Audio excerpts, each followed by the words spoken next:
इस मंगल ग्रह की मुझे जब पूजा कराई, तब मेरे भारतीय परिवार ने और मनोजपुरी जी ने कहा था कि इस शिवलिंग ऊपर आपको, गुजराती में कहूँ, शिवलिंग ऊपर तमे हाथ घસો જ્યારે દૂધનો અભિષેક થતો હતો, દહીંનો અભિષેક થતો હતો, પંચામૃતનો અભિષેક થતો હતો, ત્યારે મને કહ્યું વધારેમાં વધારે હાથ ઘસો એમ. તો મેં વળી પૂછી લીધું કે ભાઈ શિવલિંગને હાથ ઘસવાનું કારણ કયું, રહસ્ય ક્યું? तो બધા પૂજારી મંડલે અને हमारे मनोजपुरी ने कहा कि इस शिवलिंग पर हाथ घिसने से भाग्य रेखा खुलती है. तो मैंने कहा कि हमारे तो महादेव ने पहले से भाग्य रेखा खोल दी है, क्योंकि ये भगवान महादेव की कथा करने का अवसर, उससे बड़ा तो अवसर जीवन में क्या हो सकता है. अरे शिव महापड़ ग्रंथ को लेकर पूरे विश्व की मैं यात्रा कर रहा हूँ. पूरे भारत के सभी तीर्थों में, गांव-गांव, शहर-शहर में और देश-देशांतर में, उत्तर ध्रुव से लेकर दक्षिण ध्रुव की यात्रा शिव महापण भगवान करा रहा है. इसलिए बहुत ऐसा भाग्य कम लोगों को मिलता है, ये मुझे अवसर मिला है. तो बहुत हृदय से मनोजपुरी आपका मैं स्वागत करता हूँ, बहुत हृदय से आपका आदर करता हूँ मैं. बहुत तालियों के साथ, क्योंकि महाकालेश्वर से आए हैं ना. उज्जैन में हमने महाकालेश्वर के सानिध्य में अभी तक हमने 4 कथा कर ली. बहुत पहले हमने मंदिर के पास में जो हॉल था वहाँ कथा की थी, एकदम मंदिर के पास. तब वहाँ इतने दर्शनार्थी नहीं थे, थोड़ा सा खाली रहता था, इसीलिए वहाँ परमिशन मिल जाती थी.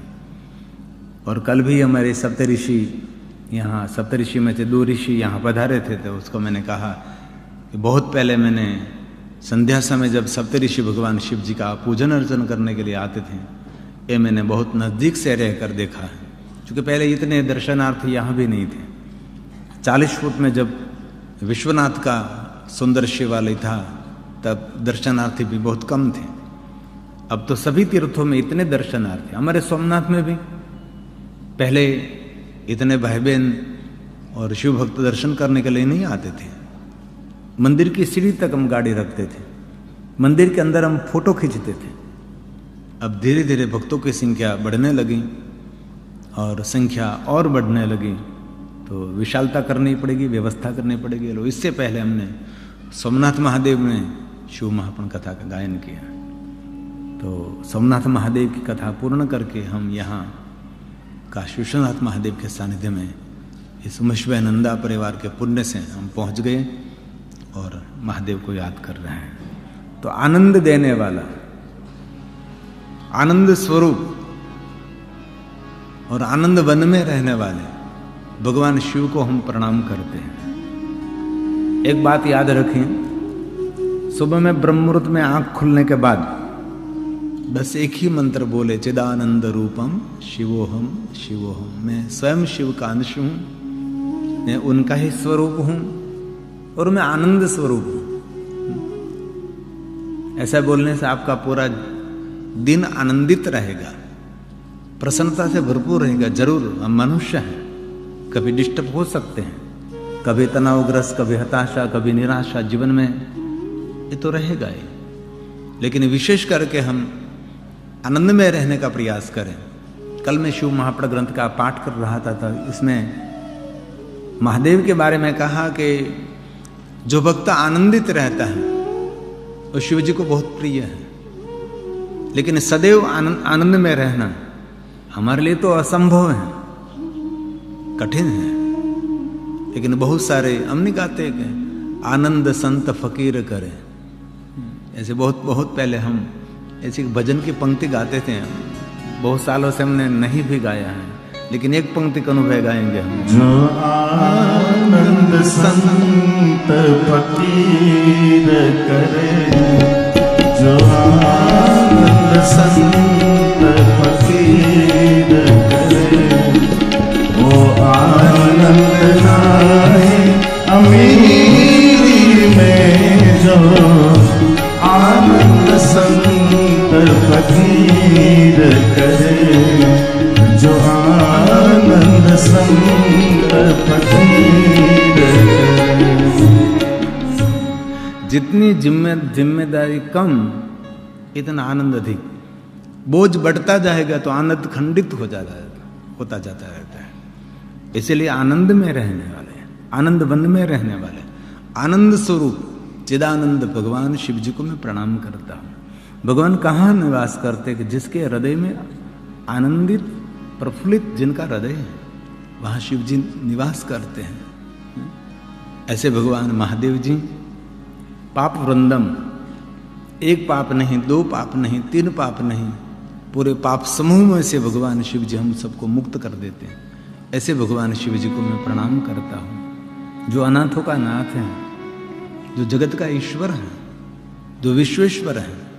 और एक बात तो हम गौरव से बार बार कहते हैं, विश्व में हमारे पास बहुत सारे देवता हैं, लेकिन कोई देवता को हम विश्वनाथ नहीं कह सकते, जगन्नाथ कह सकते हैं, जगत के ईश्वर। लेकिन विश्व का ईश्वर तो एक ही है, भगवान शिव। अन्य कोई देवताओं को विश्वेश्वर नहीं कह सकते। जरूर हमने भगवान कृष्ण को जगत गुरु कहा, जगन्नाथ कहा, लेकिन कहीं जगह पर हमने भगवान द्वारकाधीश भगवान कृष्ण को विश्वनाथ नहीं कहा, क्योंकि भगवान महादेव के लिए है। विश्व का देवता कोई भी सामर्थ्यवान देवता है, लेकिन इस देवता को विश्वनाथ नहीं कह सकते। विश्वों का ईश्वर, विश्व का देव, विश्व का नाथ भगवान शिव है, भगवान महादेव है, जो काशी में निवास करते हैं। विश्वनाथम शरणम प्रबद्धे, हम प्रणाम करते हैं महादेव जी। आनंद कंद, आनंद स्वरूप, आनंद वन में निवास करने वाले महादेव जी, हमारे प्रणाम का स्वीकार करें।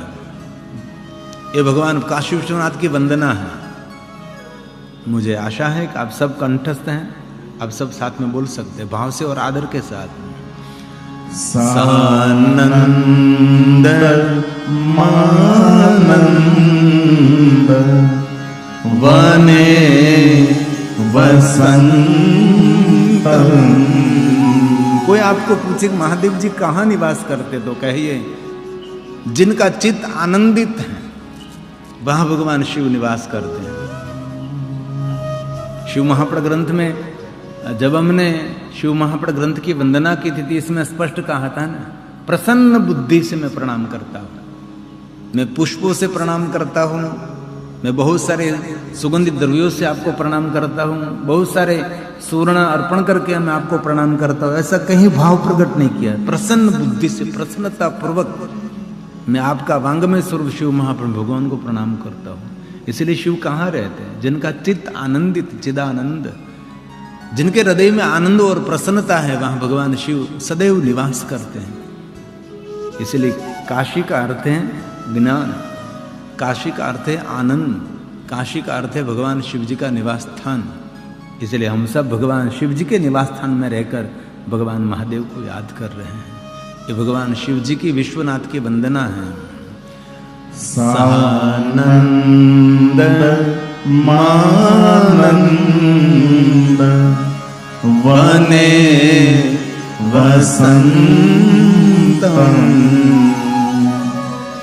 मानंद कंद हत पाप वृंदम। वाराणसी नाथ नाथ नाथम। श्री विश्वनाथम शरणं प्रपद्ये। साथ में बोलिए, श्री विश्वनाथम शरणं प्रपद्ये। और एक बार बोलिए, श्री विश्वनाथम शरणं प्रपद्ये। उनका अर्थ है कि हे विश्वनाथ, मैं आपके शरण में आ रहा हूं, मैं आपको प्रणाम कर रहा हूं। ऐसा भगवान विश्वनाथ को प्रणाम करते हुए, लिंगो मय खलो काशी, एक शिवलिंग नहीं, अगणित शिवलिंगों से विभूषित एक काशी नगर है। अभी तक किसी ने गिनती नहीं की, संख्या न विद्यते, इतने भगवान महादेव के लिंग स्वरूप काशी में हैं। आप रोज रोज अलग अलग भगवान महादेव के लिंग स्वरूप का दर्शन करने के लिए जाते होंगे। बटुक भैरव से लेकर, आनंद भैरव से लेकर, काल भैरव से लेकर, लाट भैरव से लेकर, शमशान भैरव तक, क्रोध भैरव से, बहुत सारे भैरव का स्थान है। 64 भैरव का स्थान है, 64 भैरवियों का स्थान है। बहुत सारे स्थान लुप्त हो गया, विधर्मियों ने तोड़ दिया, सब कुछ खंडित कर दिया। बहुत सारे शिवलिंग तो अभी भी मस्जिद के अंदर है, मस्जिद के मध्य में शिवलिंग ऐसे ही है। ऐसे बहुत सारे शिवलिंगों का हमने दर्शन किया। यहाँ हमारे अनुज भैया हैं यहाँ काशी में। अभी अनुज भैया थोड़ा सा काम में है इसलिए नहीं आए, नहीं मिले हैं। अनुज भैया ने मुझे गली गली में जाकर महादेव को दर्शन कराया। हम सुबह में जल्दी निकल जाते थे, रात तक हम निरंतर, क्योंकि गली में रिक्शा कार नहीं जाती, इसीलिए टू व्हील में जाना पड़ता है।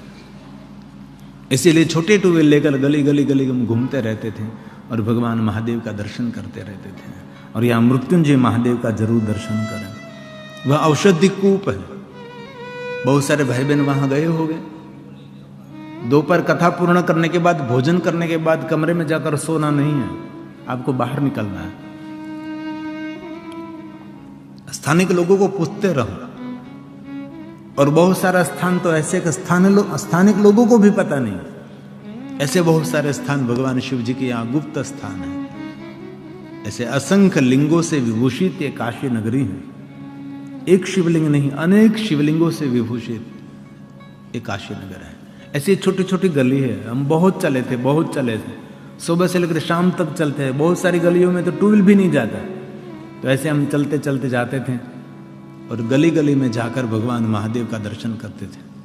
ऐसे बहुत सारे यहाँ महादेव जी, और युग प्राचीन है, कल्प प्राचीन है। ये सभी महादेव का हमने दर्शन किया।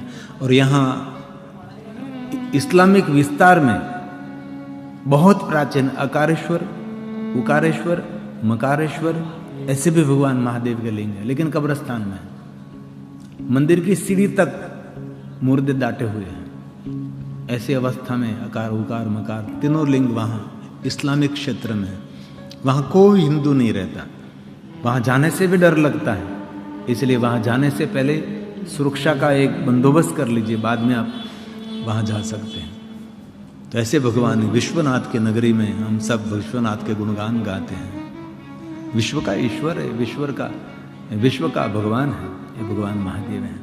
तो कल हम कथा गा रहे थे कि नारद जी ने श्राप तो दिया, पुण्य का क्षय हुआ नारद जी का। इसलिए हम काशी में बैठे थे, आज से हम निर्णय लेंगे कि कभी किसी को श्राप नहीं देंगे, किसी के लिए बुरा सोचेंगे भी नहीं।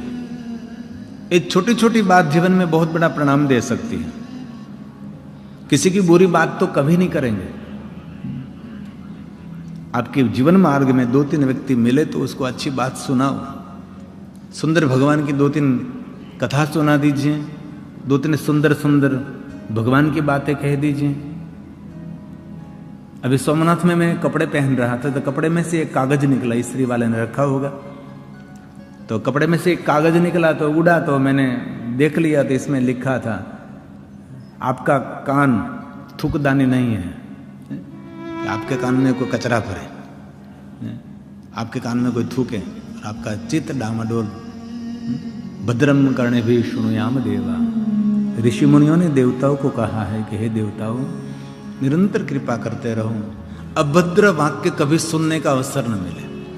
जो सुनने का अवसर मिले तो भद्र भद्र, श्रेष्ठ श्रेष्ठ भगवान की कथा सुनने का अवसर मिले। इसलिए दुनिया को सब कुछ दीजिए, लेकिन कान किसी को देना नहीं है। क्योंकि कान से श्रवण करोगे, क्योंकि सिर्फ मुख नहीं खाता, आंख भी खाती है, कान भी खाता है, नाक भी खाता है।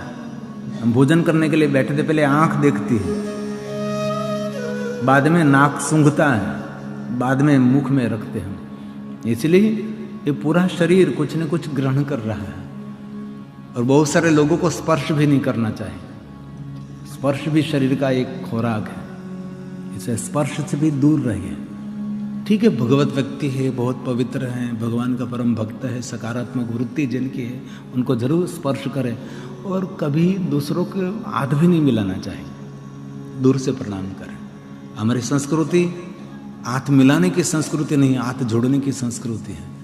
इसलिए ऋषि मुनियों ने कहा भगवान बस और कुछ कृपा करे ना करे, लेकिन बस श्रेष्ठ श्रेष्ठ आपकी कथा सुनने का अवसर मिला, आपकी महिमा सुनने का अवसर मिले, सुंदर सुंदर भद्र भद्र बात सुनने का अवसर मिले। वेद सूत्र है भद्रम कर्णे शून्याम देवा, हे देवताओं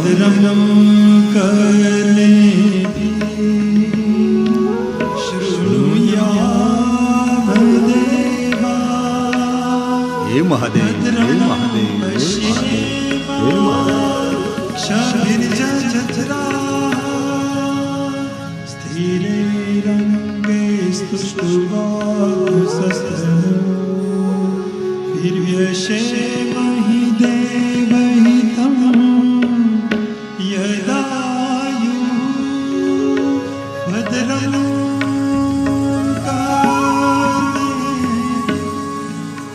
कोई गंदी बात का प्रारंभ करे तो भी उसको वहां रोक दीजिए कि हमको नहीं सुनना है।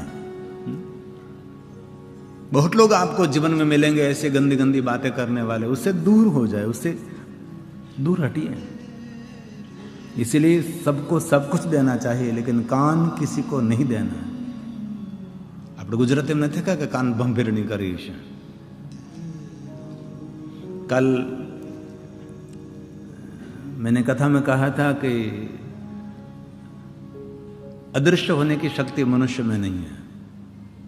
हमारे पुष्पदंत महाराज के पास अदृश्य होने की शक्ति थी, कभी भी वो अदृश्य हो सकते थे, पर मनुष्य के पास अदृश्य होने की शक्ति नहीं। गुजराती में कहूं, मानस पासे अदृश्य थवानी शक्ति नहीं, पर मानस पासे गुम थवानी शक्ति है। घણી વાર નહીં કોઈના પૈસા લઈને ભાગી જાવ, આપણે ફોન નથી કરતા ક્યાં ગુમ થઈ ગયો તું, ગુમ થઈ જાય, અદૃશ્ય ન થઈ શકે, ક્યાં ખોવાઈ ગયો તો તું, કેમ દેખાતો નહોતો તું। देवताओं में अदृश्य होने की शक्ति है, कभी भी वो दृश्यमान हो सकते हैं, लेकिन हमारे पास वो शक्ति नहीं है। तो स्वयं श्री हरि विष्णु ने भगवान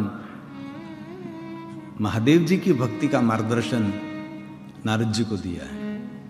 नारद, आपका चित्त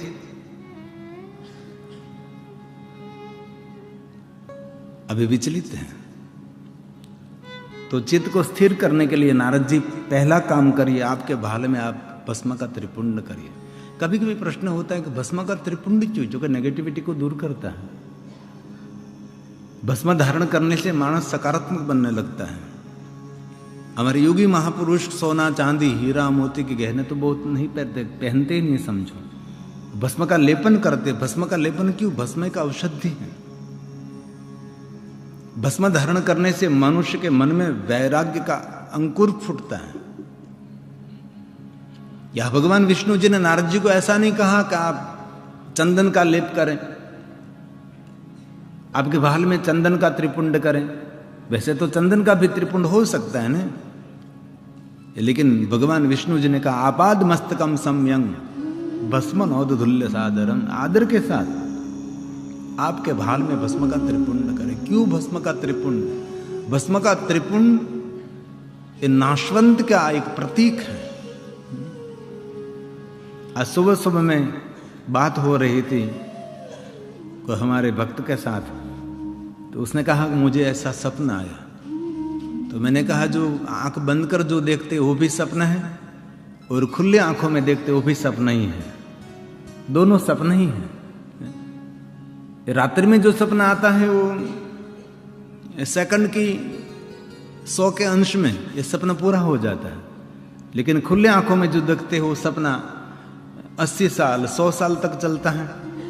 लंबा सपना है, लेकिन है तो है ही सपना ही। इसलिए भगवान महादेव ने भवानी को कहा ना, उमा कहो मैं अनुभव अपना। रामचरितमानस तुलसी ने इसीलिए तो कहा, ये कोई सामान्य देवता का अनुभव नहीं रहा, ये अनुभव भगवान महादेव का रहा। महादेव जैसा अनुभवी कौन?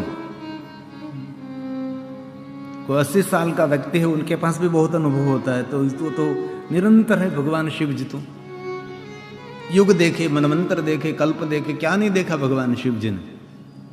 सृष्टि का प्रारंभ देखा, सृष्टि का मध्य देखा, सृष्टि का अंत होते हुए देखा। इसलिए भगवान स्वयं महादेव ने उमा को कहा, यह रामचरितमानस की बात है। उमा कहूँ मैं। जो कुछ दिखाई देता है सब कुछ सपना है। निंद्रा में जो आ रहा है वो भी सपना है। और आंख बंद है और आंख खुली है, जो कुछ है सपना ही समान है। ये जीवित सपना है तो कल पूरा हो जाएगा। जीवन एक सपन के समान है, ये बात सत्य है। कितने समय ये सपना चलता रहेगा किसी को पता नहीं। इसीलिए अवसर का लाभ उठा लीजिए।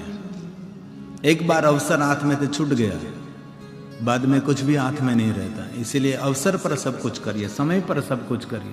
यहाँ आए हैं काशी में, भगवान विश्वनाथ के नगरी में, तो जितना हो सके इतना भक्ति से भर जाइए।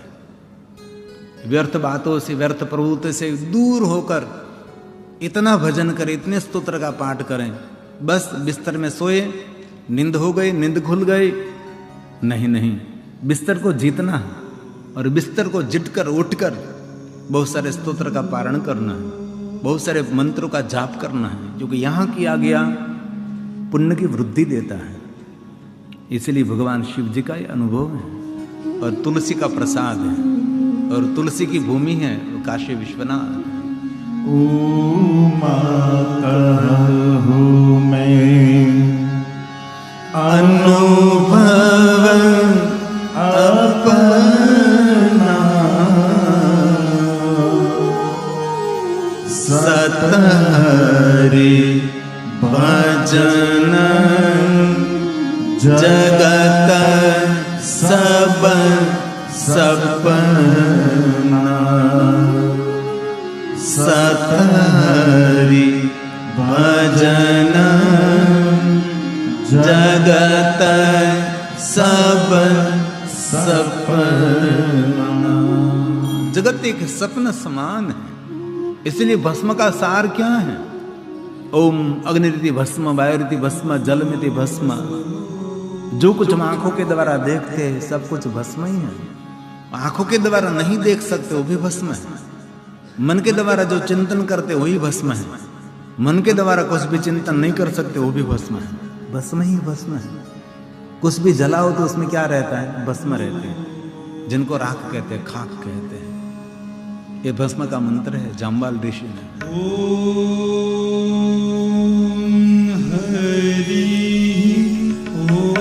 भगवान विश्वनाथ को भस्म चढ़ती है।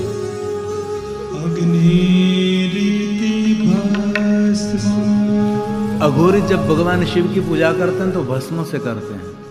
आज मैं पढ़ रहा था कि भगवान शिव जी की पूजा की पद्धति कितनी।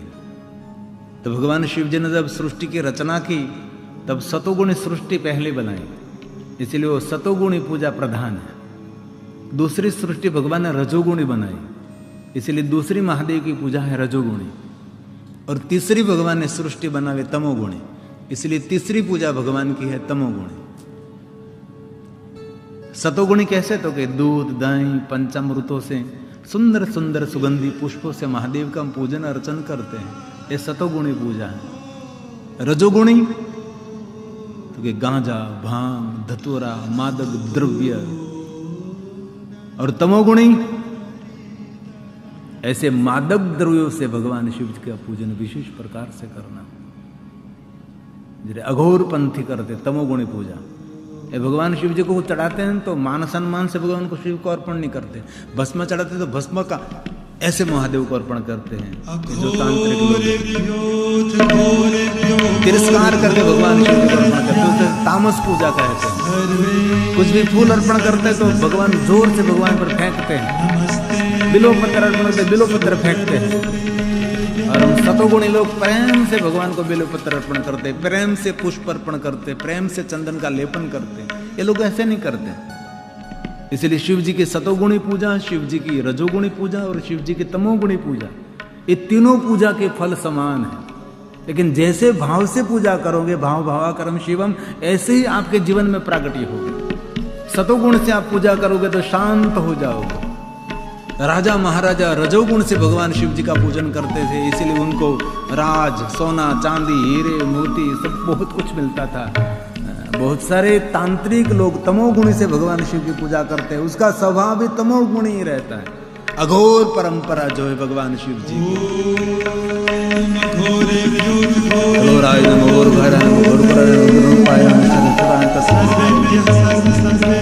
हे महादेव, हे महादेव, हे महादेव।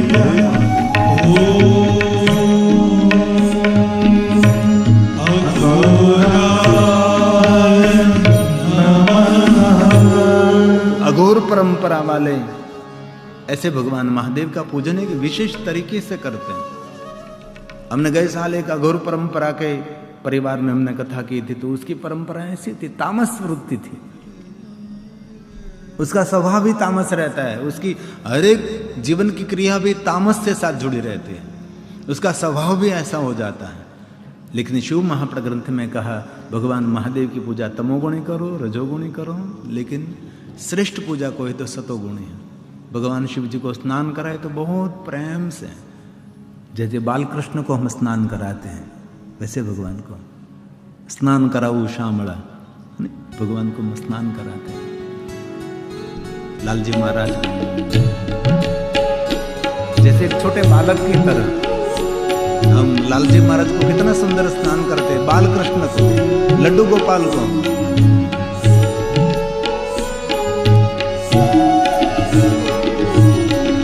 यमुना जलमा केसर गौरी स्नान कराऊं श्यामला। यमुना जलमा केसर गौरी स्नान कराऊं श्यामला।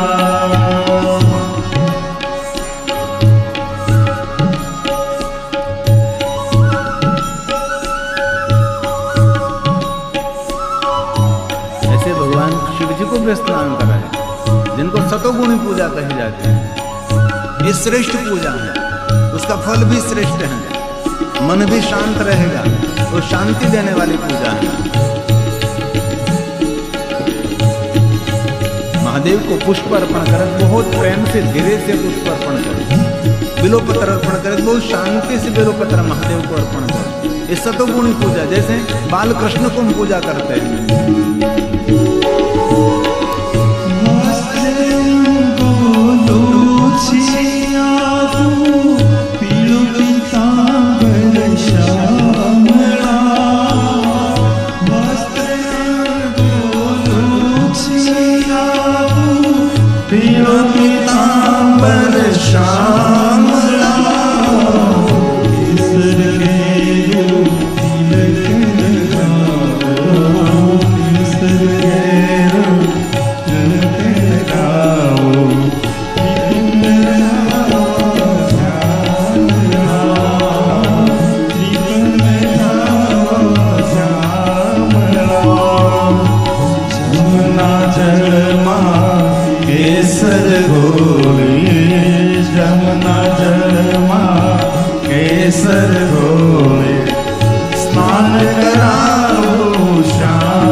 केसर घोड़े स्नान कराओ शिव जी, क्योंकि भगवान महादेव की सतोगुणी पूजा उसका महात्मा बहुत बड़ा है। रजोगुणी पूजा का इतनी प्रधानता नहीं दी, तमोगुणी की प्रधान पूजा की प्रधानता नहीं दी गई, लेकिन सतोगुणी की प्रधानता प्रधान रही। इसलिए अघोर पंथ में भस्म की श्रेष्ठ महिमा होती है। इसलिए मन को शांत करती है भस्म, विचलित मन को स्थिर करती है ये भस्म। इसलिए भस्म में अद्भुत कोई शक्ति है, इसलिए भस्म वैराग्य का सर्जन करते हैं। भस्म हमारे संसार में से मन उठाने का काम करते हैं, ये भस्म की महिमा होती है। इसलिए भस्म के मंत्र में जाम्बल ऋषि ने यही कहा कि जो आंख के द्वारा देखते हैं, जो नहीं देख सकते, मन के द्वारा चिंतन कर सकते, मन के द्वारा चिंतन नहीं कर सकते, सब कुछ नाशवंत, सब कुछ भस्म है, ऐसा कहा।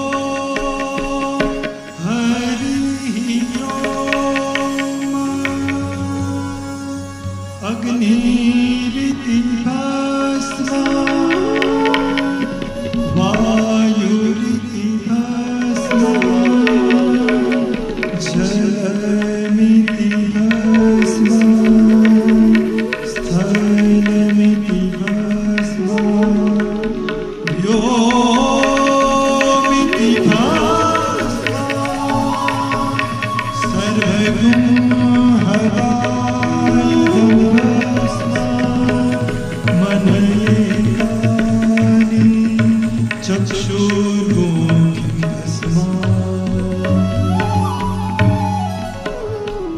भगवान विष्णु जी नारद जी को भस्म के त्रिपुंड के लिए प्रेरित किया है। पधारे हुए मेहमान श्री प्रदीप सैमल जी, पुजारी श्री गंगोत्री से पधारे, बहुत हृदय से मैं आदर करता हूँ। गंगोत्री आपका बहुत हृदय से स्वागत, बहुत हृदय से आपका मैं आदर करता हूँ। हमने गंगोत्री, यमुनोत्री, बद्री, केदार बहुत यात्रा की, और गंगोत्री जब हम पहुँचे थे उत्तरकाशी से, तब इच्छा थी गौमुख तक जाने की, लेकिन कोई व्यवस्था नहीं हुई क्योंकि कठिन था। लेकिन गौमुख की यात्रा भी करनी चाहिए, गंगोत्री से गौमुख जा सकते हैं। इनमें से भी कोई भाई बहन गए होंगे, लेकिन ये कठिन यात्रा है जहाँ से माता गंगा का उद्गम स्थान है। इसीलिए हम गंगा के तट पर बैठे हैं और गंगोत्री के पुजारी श्री हमारे प्रदीप जी यहाँ पहुँच गए हैं। बहुत हृदय से पुनः पुनः आपका मैं स्वागत करता हूँ। हमारे हैदराबाद में कथा थी, हैदराबाद का नाम सही नाम है भाग्यनगर, ये तो हम कहते हैं हैदराबाद। जैसे भाग्यनगर में एक कथा थी, मारवाड़ी समाज ने कथा का आयोजन किया था, तो 12 ज्योतिर्लिंग के पुजारी को आमंत्रित किया था और 4 धाम के पुजारी को भी आमंत्रित किया था। सब वहाँ पधारे थे। 4 धाम जो मेरे, एक हमारा द्वारका, रामेश्वर और जगन्नाथपुरी और बद्रीनारायण, ये 4 धाम के पुजारी को आमंत्रित किया था और 12 ज्योतिर्लिंग के पुजारी को आमंत्रित किया था। ऐसा एक सुंदर है नरेंद्र जी गोयल, नरेंद्र जी गोयल जो भाग्यनगर में, जो उसने बहुत भव्यातीत भव्य दिव्य कथा का आयोजन किया था बहुत समय पहले। तब तो यहाँ भी ऐसे भगवान की कृपा से महाकालेश्वर से हमारे मनोजपुरी पहुँच गए और गंगोत्री से हमारे प्रदीप जी पहुँच गए। बहुत हृदय से आपका स्वागत। तो आज से हम सब निर्णय लेंगे कि भाल में भस्म का त्रिपुंड करेंगे। भगवान शिव जी को बहुत प्रिय है। महादेव ने स्वयं ने भवानी को कहा था, भवानी जिनके भाल में भस्म का त्रिपुंड रहता है ना, वो मुझे बहुत प्रिय लगता है। अंगे भभूत लगावी भारी, अब बैठा आसन वाले, जो हमारा एक बहुत जूना भजन है, गुजराती है, लेकिन भगवान शिव जी की महिमा इसमें।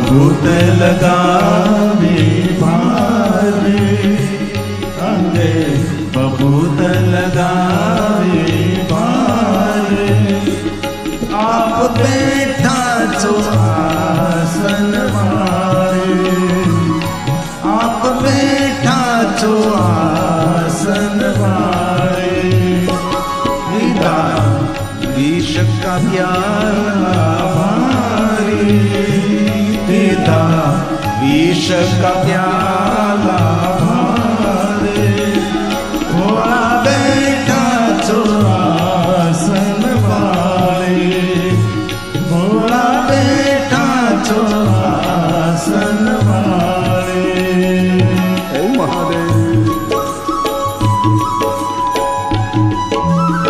हे गंगेश्वर, हे सर्वेश्वर, हे सोमेश्वर, हे रामेश्वर, हे विश्वेश्वर, मैं प्रणाम करता हूँ, मैं याद करता हूँ।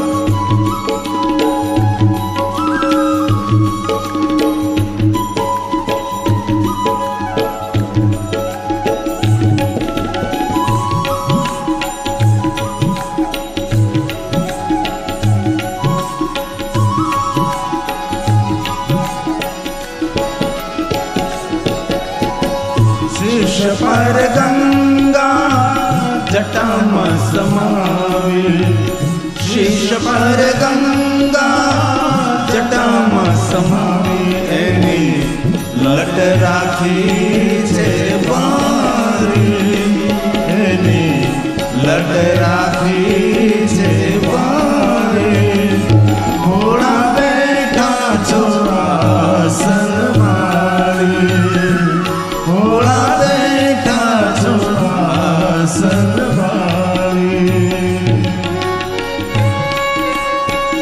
हे महादेव, हे महादेव, हे महादेव, निरंतर गाते रहे महादेव।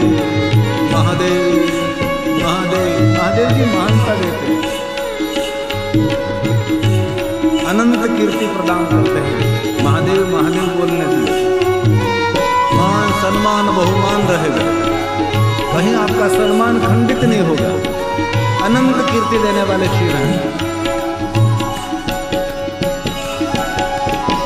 कला मस्तक पर चंद्र निशोभे, कला मस्तक पर चंद्र निशोभे, संगे भूत गणों से भारे, संगे भूत गणों से भारे, थोड़ा बैठा छोड़ा आसन भारे, थोड़ा बैठा छोड़ा आसन भारे। हे महादेव, इस कथा श्रवण करके हम सबको निर्णय लेना है, रोज हम बाद में भस्म की बिंदी करेंगे। त्रिपुंड कर सके तो बहुत बड़ी बात है, तो भाग्य खुल जाएगा। लेकिन हमारे लोगों को शर्म आती है ना, शिव जी को अंग पर भस्म का लेपन करने के लिए कोई शर्म नहीं, और पूरे अंग पर भस्मांग होकर बैठते हैं। शिव जी का नाम है भस्मांग, भस्मधारी। लेकिन हम लोगों को भाग में भस्म का त्रिपुंड करने की लज्जा और शर्म आती है। हम लोग पढ़े लिखे हैं, शिव जी से बड़ा कौन पढ़ा लिखा, महादेव से बड़ा कौन है, शिव जी से साम्राज्यवान कौन है, कोई नहीं है। तो अभी शिव जी पूरे अंग पर भस्म लगाते हैं। हम तो कहीं भी जाते हैं भाग में भस्म का त्रिपुंड करके ही जाते हैं। इसलिए हो सके तो जरूर कर सकते हैं, इसलिए महादेव के लिए गाया। भस्म विभूति बागंबर धारी, भस्म विभूति बागंबर धारी, ने गिरजा जोई हर खानी, ने गिरजा जोई हर खानी, थोड़ा बैठा छोड़ा आसन भारे, थोड़ा बैठा छोड़ा आसन भारे।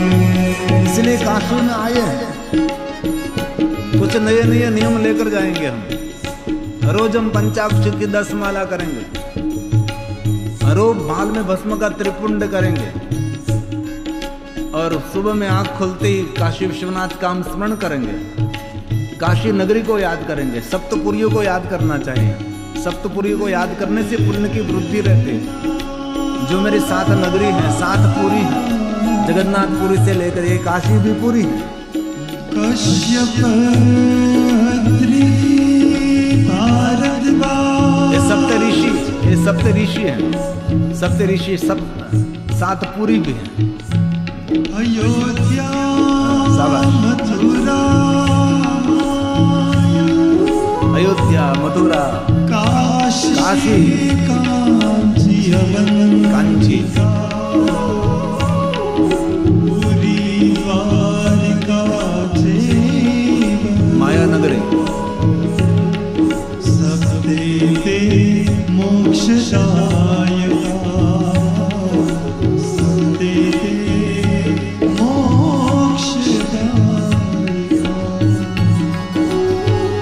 गिर कहे हूँ गुण शुभ्राऊ, गिर कहे हूँ गुण शुभ्राऊ, भोला तारी छे मेहरबानी, भोला तारी छे मेहरबानी, भोला बैठा छो आसन वाले, भोला बैठा छो आसन वाले, अंगे बबूत लगावे मारे, अंगे बबूत लगावे मारे, भोला बैठा छो आसन वाले, भोला बैठा छो आसन वाले। पिता विश्व का प्याला पारे, पिता विश्व का प्याला पारे, भोला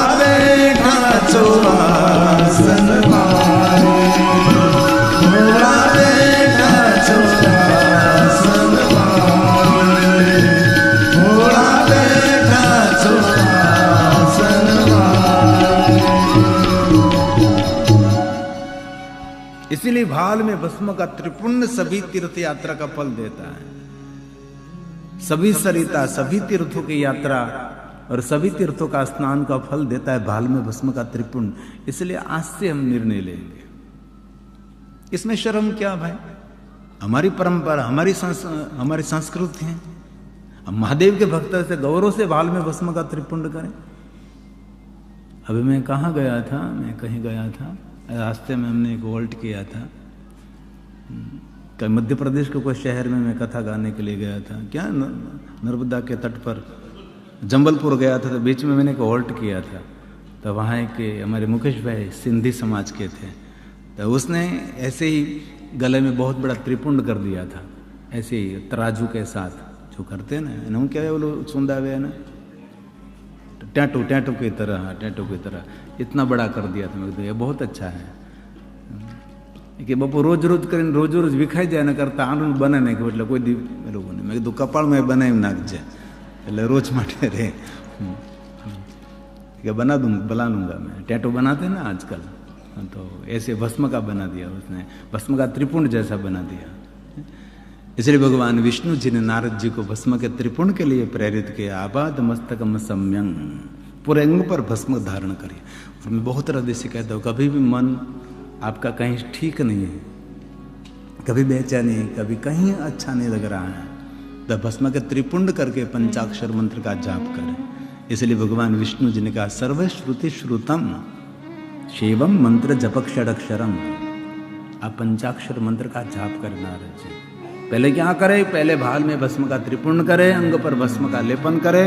भस्म का लेपन करने के बाद आप पंचाक्षर मंत्र का जाप करें, ओम नमः शिवाय मंत्र का जाप करें।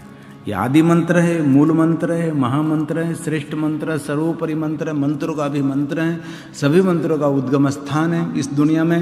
ओम नमः शिवाय मंत्र से कोई बड़ा मंत्र नहीं है और महादेव से कोई बड़ा देव नहीं है।